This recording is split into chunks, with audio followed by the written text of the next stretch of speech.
Pada zaman penjajahan, baik masa pemerintahan Hindia Belanda maupun masa pendudukan Jepang, kefarmasian di Indonesia sangat lambat dan profesi ini belum dikenal secara luas oleh masyarakat.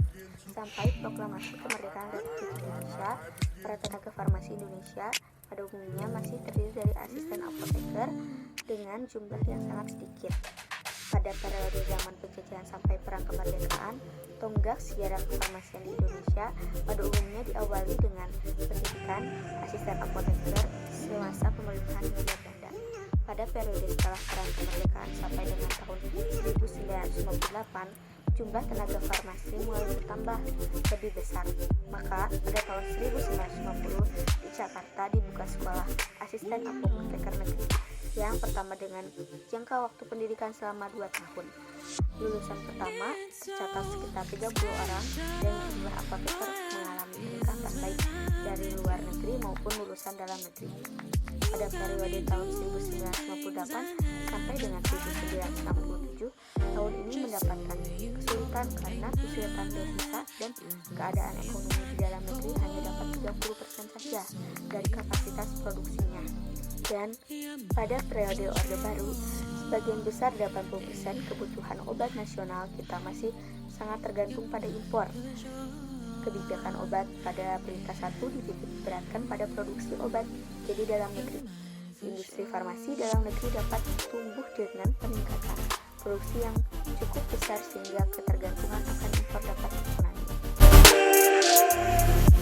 Yang pertama ada PIO atau juga bisa disebut pelayanan informasi obat, penyuluhan, konseling, dan konsultasi kepada pasien.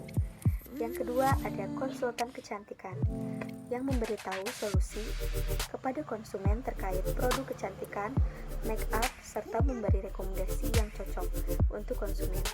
Yang ketiga ada peneliti sebagai peneliti di instansi-instansi seperti di Badan POM, LIPI, dan laboratorium klinik.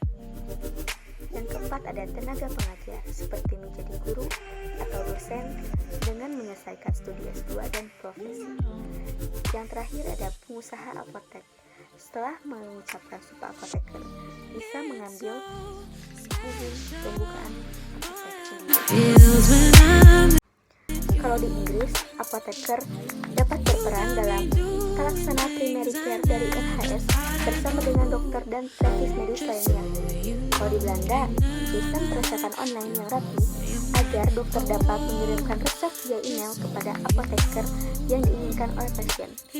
Dan di Jerman, apotek harus dan wajib dimiliki hanya oleh apoteker, kebijakan dan didukung oleh Eropa tahun 2009.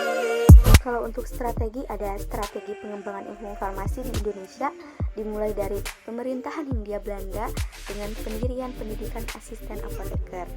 Ada juga strategi pengembangan selanjutnya dilakukan dengan penguat aturan hukum yang berlaku tentang pekerjaan kefarmasian. Selanjutnya ada peningkatan kerjasama luar negeri terkait dengan pengembangan industri-industri farmasi di Indonesia dalam bidang peralatan dan distribusi.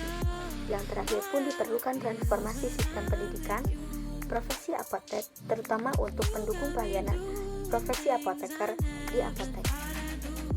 Sekian dari saya, kurang lebihnya mohon maaf. Assalamualaikum warahmatullahi wabarakatuh.